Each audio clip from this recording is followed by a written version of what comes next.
Amada igreja, graça e paz da parte do nosso Senhor.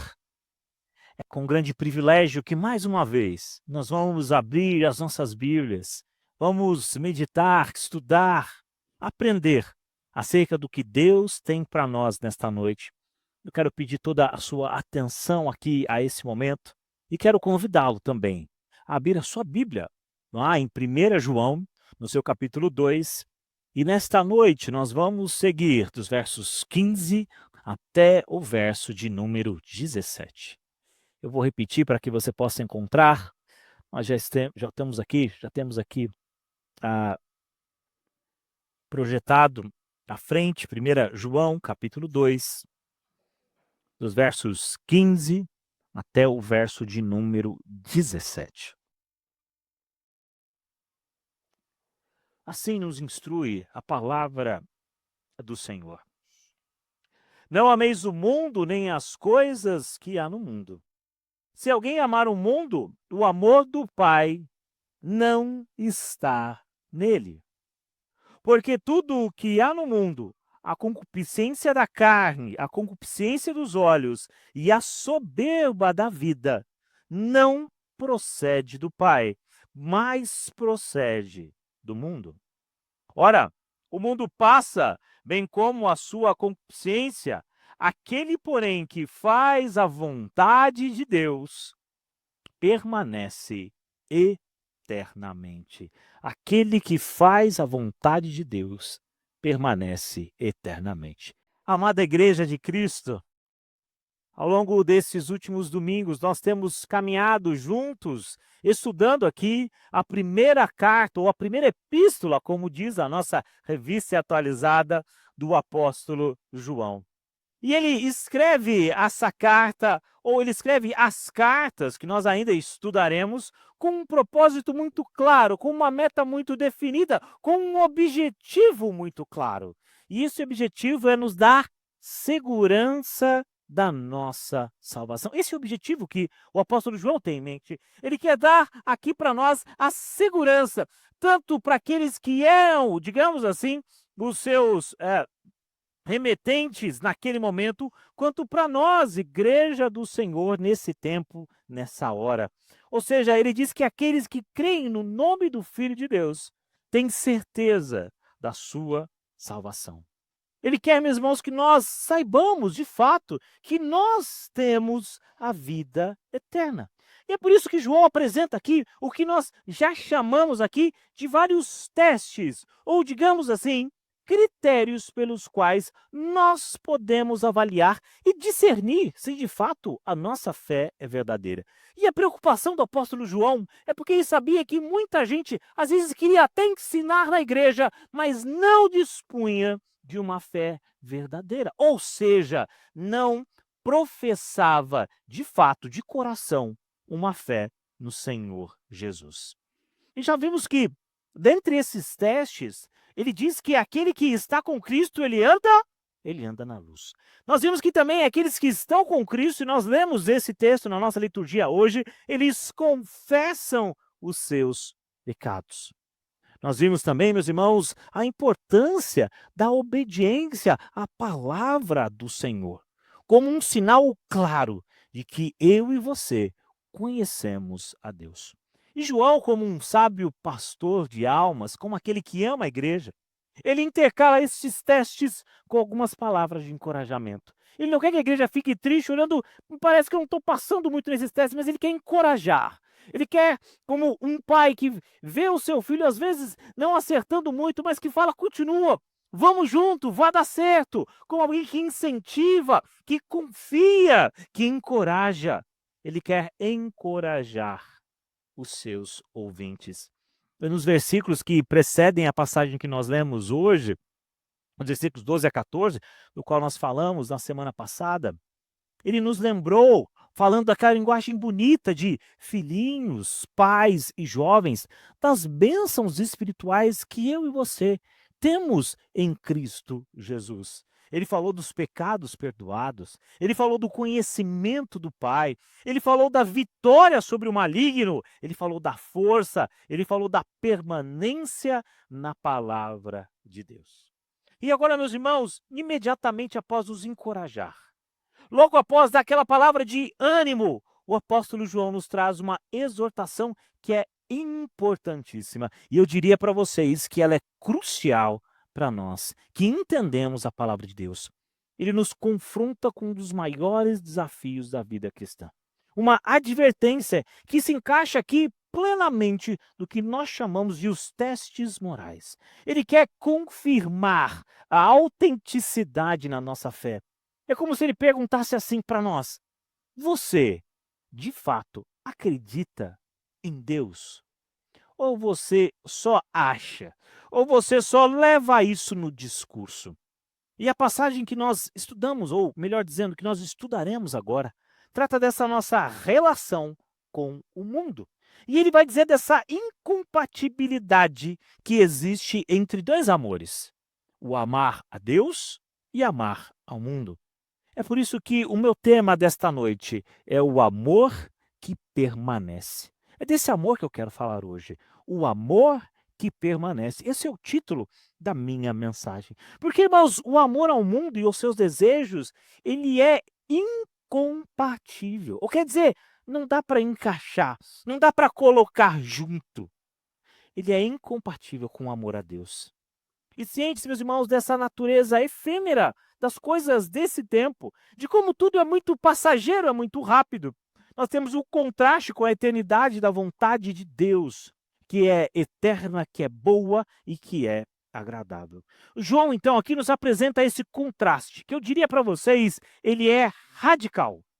E é claro, não existe interlocução, não existe ponto de contato entre amar a Deus e amar ao mundo. Portanto, ele começa o nosso texto, e repare bem, aí deixe sua Bíblia aberta, ele coloca aqui uma ordem muito clara. E essa ordem, meus irmãos, está aqui quando ele diz exatamente o quê? Não ameis o mundo. E é assim que ele começa o texto. Não ameis o mundo. Meus queridos, note que o apóstolo João, ele começa o texto aqui com uma proibição muito clara, muito simples, mas ao mesmo tempo muito profunda. Não ameis o mundo.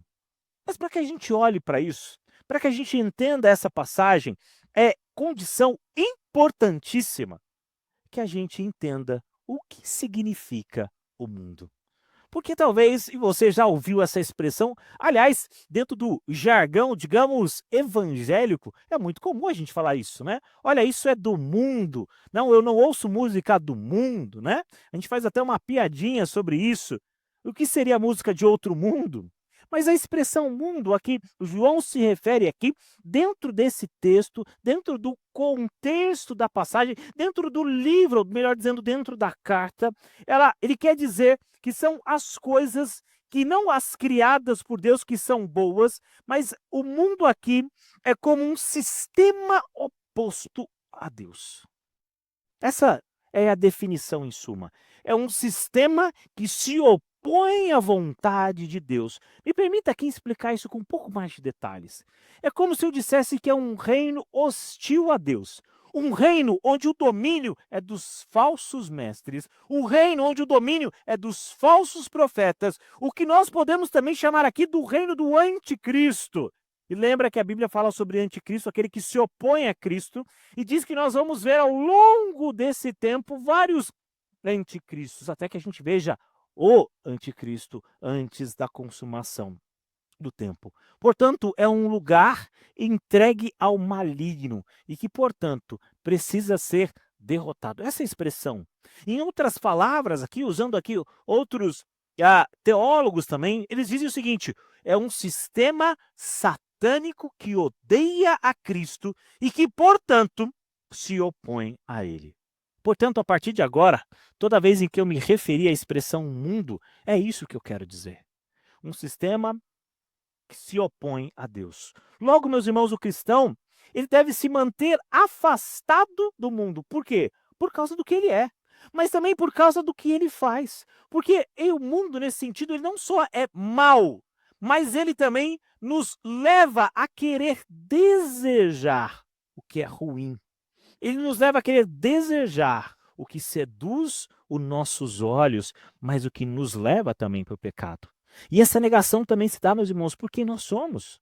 Porque nós somos chamados para sermos filhos de Deus. Nós não somos um povo qualquer, mas nós fomos chamados para ser filhos de Deus. Portanto, não se trata aqui, meus irmãos, da criação física, não se trata aqui do mundo no sentido da criação, do mar, das montanhas e coisa dessa natureza, mas de um sistema de valores que deseja aqui nos tirar da vontade de Deus, um sistema orgulhoso e que se opõe à vontade de Deus. E é por isso, irmãos, que a primeira questão que João coloca aqui de forma muito clara para nós é: não ameis o mundo. E a expressão ou o verbo amar aqui, ele se encontra num imperativo. Embora talvez a linguagem não queira necessariamente dizer que a gente acaba aqui, mas por toda a ideia de proibição que o contexto nos dá, ele pode afirmar de forma muito clara e de forma muito categórica não ter esse tipo de amor pelo mundo. Eu e você não podemos flertar com esse tempo. Nós não podemos flertar com esse mundo. E nota, aqui não é uma dica, aqui não é uma sugestão, mas aqui, meus irmãos, é um comando. Aqui é uma ordem. Aqui é um imperativo. E, meus queridos, esse ponto, então, nos desafia a olhar honestamente para a nossa vida. Esse ponto nos desafia a pensar quais aspectos do sistema do mundo exercem atração sobre nós. E não seja você ingênuo ao pensar que você vai passar ileso por isso. Não seja ingênuo de pensar que isso não vai trazer ou não vai te influenciar. Meus irmãos, nós somos influenciados diariamente pelas pessoas que trabalham conosco, pelos programas que a gente vê, pelas músicas que a gente ouve, pelos filmes, séries que você ouve, pela vizinhança com que você convive, pelo convívio com a sua família, pelos seus filhos. Mas a pergunta aqui, ela é muito direta e ela deve ser feita para nós. Quais aspectos desse sistema têm dominado o seu coração? Pode ser, meus irmãos, e talvez isso seduza o nosso coração, a busca incessante por ter coisas. Aliás, se tem uma coisa que seduz o nosso coração, é o prazer de ter. O prazer das coisas novas, o prazer de ter algo bom, o prazer de ter algo luxuoso. Não é à toa que muitas vezes os nossos olhos vibram com as marcas, com o luxo, e isso, de certa forma, seduz o nosso coração. Ou talvez o que seduz ao nosso coração é a ideia do status social. Quem eu sou, o cargo que eu ocupo, a posição que eu tenho na empresa. Ou quem sabe o que te seduz é a aprovação das pessoas. Eu quero ser alguém aprovado por todos. Eu quero ser o cara legal, que todo mundo gosta, de que todo mundo abraça. Mas, irmãos, notem todos esses prazeres que eu citei aqui. Eles são prazeres fugazes, no sentido de que eles são passageiros. Eles até enchem o nosso coração em algum momento, mas rapidamente se esvai. Quando o bem acaba, quando o status social vira, quando eu já não sou mais aprovado pelas multidões. O mundo, meus irmãos, se manifesta de várias maneiras e de diversas formas em nossa cultura, mas o nosso chamado é para uma rejeição a esse sistema. E sabe por quê, meus queridos? Porque ele é inimigo de Deus. Como parte dos testes morais que João nos coloca aqui, a nossa atitude para com o mundo revela a quem realmente nós pertencemos. Isso não é difícil avaliar. Vamos fazer aqui um teste nós mesmos. Pense, durante o seu dia, qual é a coisa que você mais investe o seu tempo? Qual é aquilo que você, digamos assim, mais coloca da sua inteligência, que você mais coloca da sua força, que você mais coloca do seu intelecto, da sua criatividade? O que você mais investe na sua vida? Eu diria para você que esse é um bom indicativo para pensar que essa é uma das prioridades que você tem. Eu sei, meus irmãos, que principalmente no nosso país, nós temos aí muitos de nós uma jornada a tratar no nosso trabalho. Nós temos ali 8 horas, numa escala 6 por 1, enfim, que aí está sendo protestado ou não, mas a questão é que nós investimos tempo no trabalho. Mas a minha pergunta para você vai um pouco mais além disso. Como você tem investido o seu tempo? Por que isso é importante, irmãos? Porque não existe crente, não existe cristão, não existe pessoa que ama a Deus que não tenha contato com o Senhor. Eu posso dizer para todo mundo que eu sou crente. Eu posso vir à frente, fazer a minha pública profissão de fé, ter o batismo, mas se eu não tenho comunhão com Deus, se eu não tenho prazer na oração e na leitura, algo está errado. Algo na minha vida está desencaixado. É como se eu estivesse querendo o melhor do que o mundo pode oferecer e também o melhor do que Deus pode oferecer. Mas a briga é que a gente não pode agradar dois senhores. A questão é que eu não posso agradar esse, porque uma hora eu vou ter que desagradar esse. A gente pensa muitas vezes que a gente consegue ficar no meio termo, nem lá, nem cá, um pouquinho para cá, um pouquinho para lá. Mas o que João nos diz de forma muito clara e direto: não ameis o mundo. Meus irmãos, não há compatibilidade entre eles. Mas notem que essa ordem de João, ela aqui agora, ela é explicada. Se João, então, ele bate forte e diz, não ameis o mundo, agora ele vai dizer, e por que que a gente não pode amar o mundo? Ele vai dizer, não ameis o mundo, nem as coisas que há no mundo. E agora João vai explicar para a gente essa incompatibilidade. Vai explicar para a gente por que que não é possível eu ter esses dois. E a explicação dele é porque não devemos amar ao mundo, porque se alguém ama ao mundo, o que que ele vai dizer aí na parte B do versículo? O amor do Pai não está nele. Olha, é claro ele dizer isso, quando ele diz o amor do Pai não está nele. Irmãos, para esses versos aqui, de forma muito clara, a interpretação é dada para nós. Ou seja, você ou há de amar ao Senhor, ou você há de desagradá-lo. Não dá para a gente fazer algo no meio termo disso. E essa, meus irmãos, é uma declaração radical. E a gente não gosta muito dessa ideia de radical. Inclusive, até a própria palavra é meio estranha para nós, mas aqui, meus irmãos, é uma declaração de sim ou não. É binário, 0 ou 1. É ou não é. Não tem um meio termo aqui. A gente às vezes gosta de ficar ali, olha, eu não sei se eu sou bem desse lado ou desse lado, mas eu vou ficar mais ou menos aqui no meio. Esse é o tipo de lugar que não existe. É o lugar em que João diz, ou você ama a Deus, ou você ama o mundo. O amor do Pai e o amor ao mundo, eles são mutuamente exclusivos. Ou eu amo um, ou eu amo o outro. E João detalha que não há no mundo, detalhe que o que há no mundo ele é incompatível. E nota que ele vai explicar para nós quando ele diz, olha, a concupiscência da carne, a concupiscência dos olhos e a soberba da vida. Essas são as fontes de atração e motivação do chamado sistema mundano. Ou seja, quando eu sou ludibriado, quando eu sou enganado por estas coisas.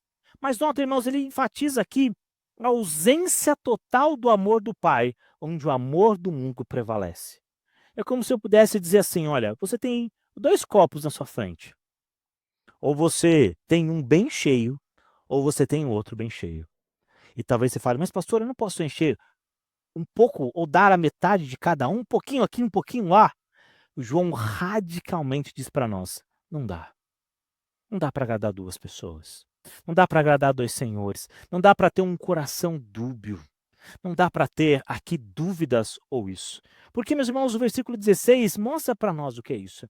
E me permitam aqui, eu sei que os irmãos já sabem isso, mas me permitam aqui entender o que significa concupiscência da carne. Afinal, o próprio termo concupiscência não é um termo que a gente usa no dia a dia, né? Eu imagino que você, no seu dia a dia, você não olhe para esse termo como um termo usual. Mas concupiscência da carne aqui se refere às tentações que nos atacam de dentro para fora. Ou seja, são desejos do nosso coração que apelam para um prazer imediato. Às vezes a gente ouve aqueles conselhos horríveis, do tipo assim: "Ah, faça o que está no seu coração. Ah, segue aí o seu coração". Mas a Bíblia diz que o nosso coração ele é o quê? Ele é enganoso. Ah, irmãos, esse é o pior conselho que a gente pode ter. Porque a ideia é de um endeusamento dos prazeres. É como se o meu Deus fosse o meu prazer. E notem, irmãos, isso emana de uma natureza caída e dos impulsos e desejos que claramente querem ser satisfeitos no nosso coração. Isso inclui os desejos impuros, isso inclui fornicação, isso inclui adultério, intemperança no comer e no beber. E na palavra, ou no termo literalmente, significa desejos da carne. E representam aqui, meus irmãos, relativamente isso. O coletivo desses desejos, o desejo sexual e a cobiça.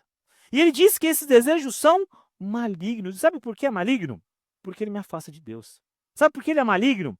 Porque ele me leva à desobediência. Sabe por que ele é maligno? Porque ele promete muita coisa, mas não me entrega nada. Ele promete um prazer, mas no final ele me entrega decepção. É claro que existe um prazer momentâneo, mas o problema é que esse prazer é pequeno e ele acaba numa grande poça de frustração. Ele perverte, destrói os desejos normais. E a ideia aqui é que ele ultrapassa qualquer razão.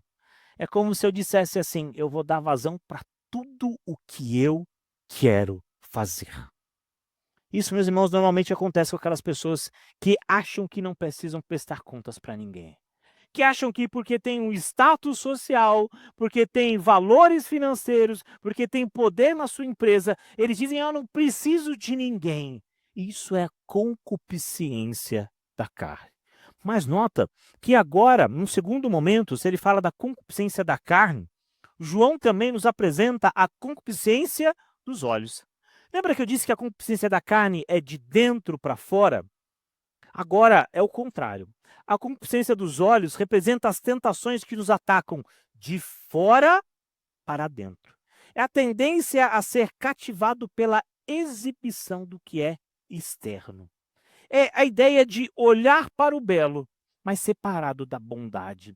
É a ideia de um espírito que não só vê, mas um espírito que deseja aquilo que você visualiza. É o espírito que acredita que a felicidade se encontra nas coisas que se pode comprar. Que a felicidade resulta no dinheiro que eu posso pagar por alguma coisa. É o que a gente tem aqui como moda, principalmente no nosso país, o negócio que a gente começou a chamar de ostentação. Já viram essa expressão em algum lugar? Talvez ligado à música, enfim, mas é o espetáculo do externo. É o que o reverendo Hernandes chama de a feira da vaidade. Ou seja, é o querer mais e mais e mais e tentar preencher o vazio com coisas que os meus olhos podem ver. O problema, meus irmãos, é que isso é prejudicial. E Jesus é muito claro em dizer que muitas vezes nós pecamos pelo nosso olhar impuro. Inclusive, quando Jesus fala de adultério, ele diz que o adultério pode acontecer por um olhar impuro. Essa é a concupiscência da carne.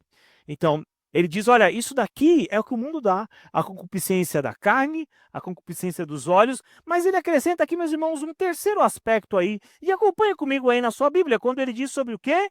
E a soberba da vida. E ele vai dizer que tudo isso não procede do Pai, mas de onde vem isso? Do sistema contrário a Deus, que o apóstolo João chama nessa passagem de mundo. Meus irmãos, a soberba da vida, ela é primeiramente algo ligado à arrogância, vanglória, algo como alguma coisa externa que eu demonstro para as pessoas. É literalmente ostentar alguma coisa que eu tenho. É como aquelas. Você já viu aquela expressão de criança, normalmente, quando ganha alguma coisa e diz para outra assim: olha o que eu tenho e você não tem. Parece meio infantil isso, não é verdade? Mas a grande questão é que essa infantilidade, ela ocupa também o nosso coração. Quando inclui riqueza, posição social, inteligência, poder, beleza, vestuário, joias, carros e outras coisas. Coisas das quais eu posso dizer: olha, eu sou melhor do que você porque eu possuo isso. Eu sou melhor do que você porque eu tenho aquilo. Eu sou melhor do que você porque o meu cargo na empresa é melhor que o seu. Eu sou melhor porque o meu salário é maior do que o seu. Eu sou melhor porque eu tenho essas coisas que você não tem. A manifestação da soberba. É literalmente aqui uma fraude. Olha que interessante, Aristóteles usava esse termo para definir um homem que atribui a si mesmo qualidades dignas de louvor, mas que na verdade ele não possui. Descreve como alguém que se gaba de coisas, mas que na verdade ele não as tem. Martin Lloyd Jones, um dos comentaristas muito usados por nós, ele sugere que a soberba é como uma espécie de um narcótico, uma espécie de uma droga, que estimula a nossa autoimagem e anestesia a aceitação honesta de quem você verdadeiramente é. Ela produz uma alucinação ilusória. Isso é a soberba da vida. Em suma, meus irmãos, eu posso dizer que a soberba da vida é uma autoexaltação. Ela é baseada nas posses ou realizações externas que se caracteriza por mostrar, por querer e ver ou ser, assim, digamos, admirados pelas pessoas. Mas que tudo isso é passageiro e tudo isso é efêmero. E é por isso, meus irmãos, que o apóstolo João nos diz: não ameis o mundo, nem as coisas que há no mundo. E quais são essas coisas que há no mundo? E ele diz lá: a concupiscência da carne, a concupiscência dos olhos e a soberba da vida. E ele vai nos dar então a razão clara para que nós, ou porque nós não devemos amar o mundo. Quando ele diz: porque não procede do Pai. E a pergunta é: se essas coisas então não vêm de Deus, se essas coisas então não procedem de Deus, a pergunta que a gente tem que fazer é: de onde essas coisas vêm? E a resposta está ali no finalzinho do verso 16, quando diz o quê, meus irmãos? Mas procede do mundo. E a gente volta à primeira relação. A ideia de que isso é incompatível. Ou eu amo a Deus, ou eu amo o mundo. Por isso, meus irmãos, nós precisamos examinar onde o nosso amor e os nossos desejos são investidos. A busca por satisfação dos nossos desejos, da carne, da cobiça, a ostentação, o orgulho, isso vem de um sistema longe do Senhor, de um sistema diabólico, de um sistema mundano. O João nos lembra, meus irmãos, que ser de Deus implica em ser marcado pela justiça e pela rejeição ao pecado. O crente não é aquele que vive pecando, mas é aquele que colocou diante do Senhor as suas faltas, que vai errar, é claro, mas que não vive no pecado, que rejeita o pecado, que expressa o seu amor a Deus e aos irmãos através da sua obediência, através da sua santificação. Este, meus irmãos, é um aspecto crucial do que nós chamamos aqui, do que João coloca como teste moral, do que é certo e do que é errado. As tentações do mundo, meus irmãos, fazem parte do processo de santificação, de nós negarmos a nós mesmos. E Jesus nos disse que aquele que quer vir após mim a si mesmo, se negue. Tome a sua cruz e siga-me. Irmãos, se eu falei então da proibição, João dá aqui as explicações porque isso não deve encher o nosso coração. Agora, a partir do verso 17, ele vai nos dar o caminho da segurança. Porque agora talvez tenha pensado: pastor, eu entendi isso. Eu entendi que eu não posso amar esse sistema, eu entendi o porquê não devo amar esse sistema, mas a pergunta que deve encher o nosso coração: então, para onde eu devo ir? Para onde eu devo seguir? E a resposta, então, a essa pergunta, a essa inquietação boa do nosso coração, se encontra no verso 17, quando ele diz: ora, o mundo passa, bem como toda a sua concupiscência. Ou seja, tudo isso que você vê, ele é passageiro. João então contrasta o destino do mundo com a vontade de Deus. E ele diz que o mundo ele vai passar com todas as suas mazelas, com todas as suas concupiscências. Mas aquele que faz a vontade do Senhor permanece para sempre. E passa, meus irmãos. Quantas modas a gente viu passar ao longo da vida. Quantas coisas que antes eram sinais claros de algo que era ostentação, que era bom, que era visível, que era o da moda. Tudo isso foi passando, a moda vai evoluindo, outras coisas vão surgindo.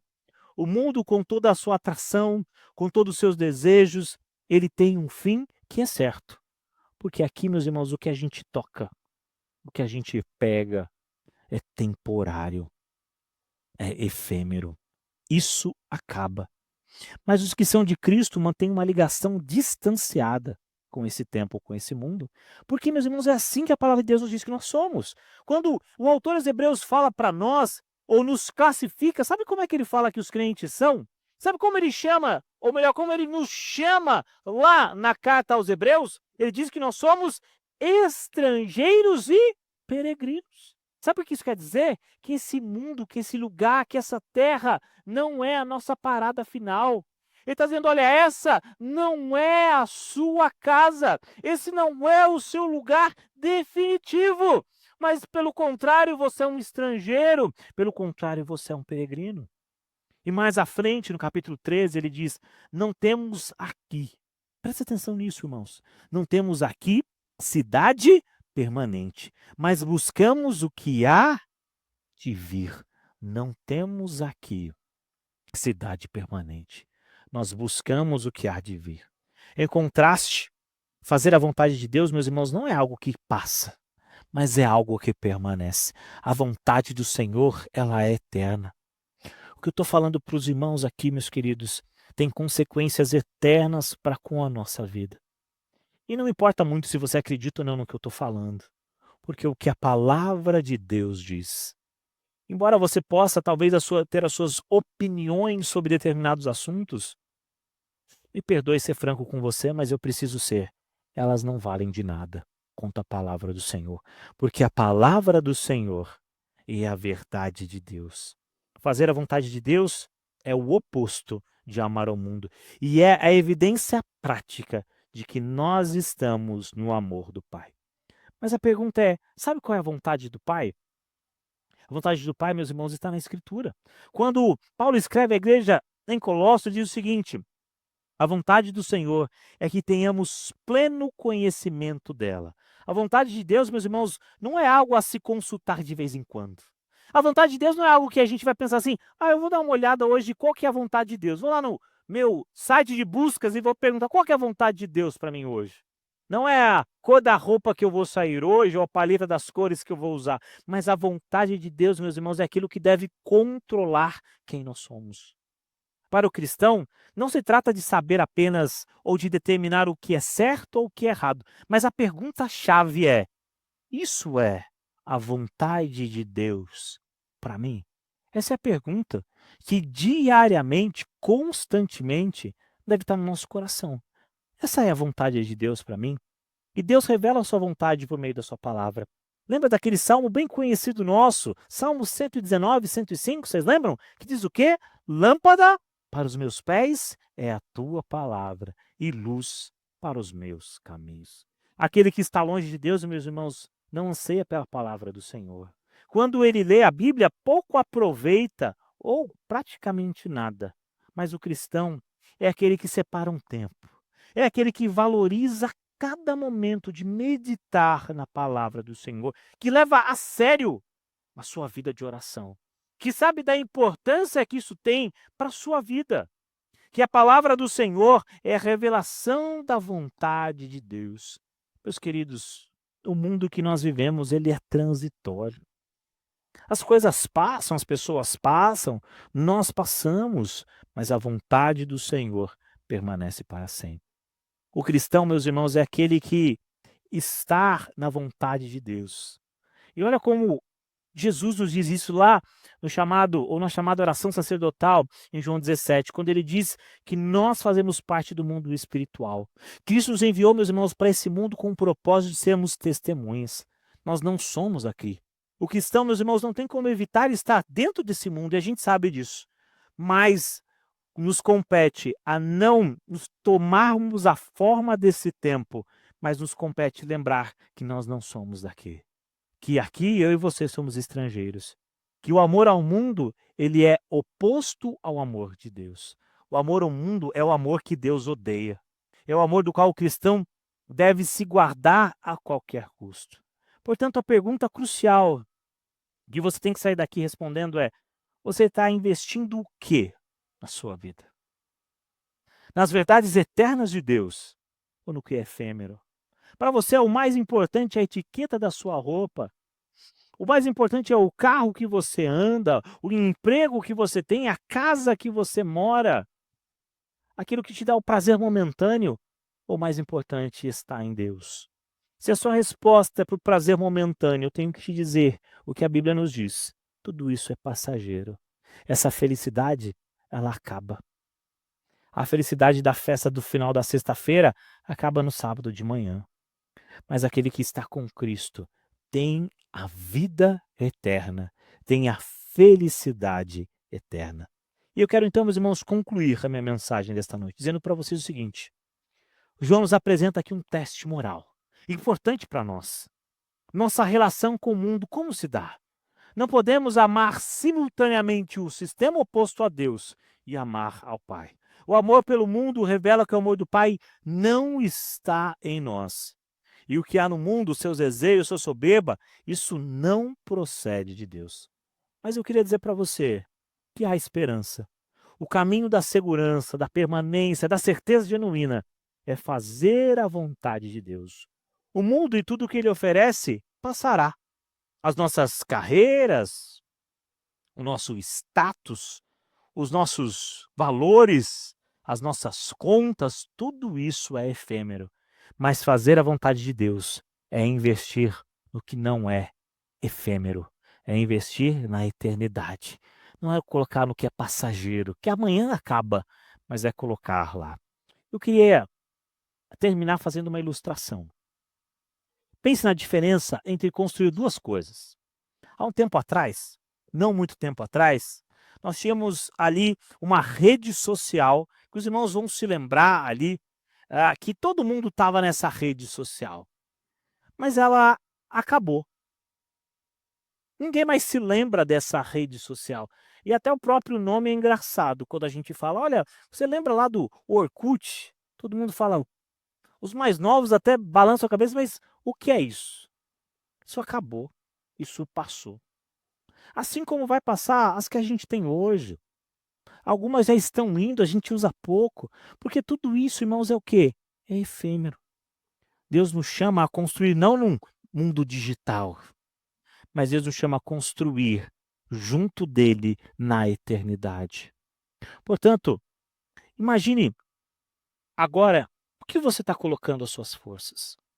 Em fazer um status, em ser alguém bem-sucedido, em talvez, quem sabe, gastar a sua vida com festas e coisas dessa natureza. Mas tudo isso, meus queridos, acaba. Tudo isso é efêmero.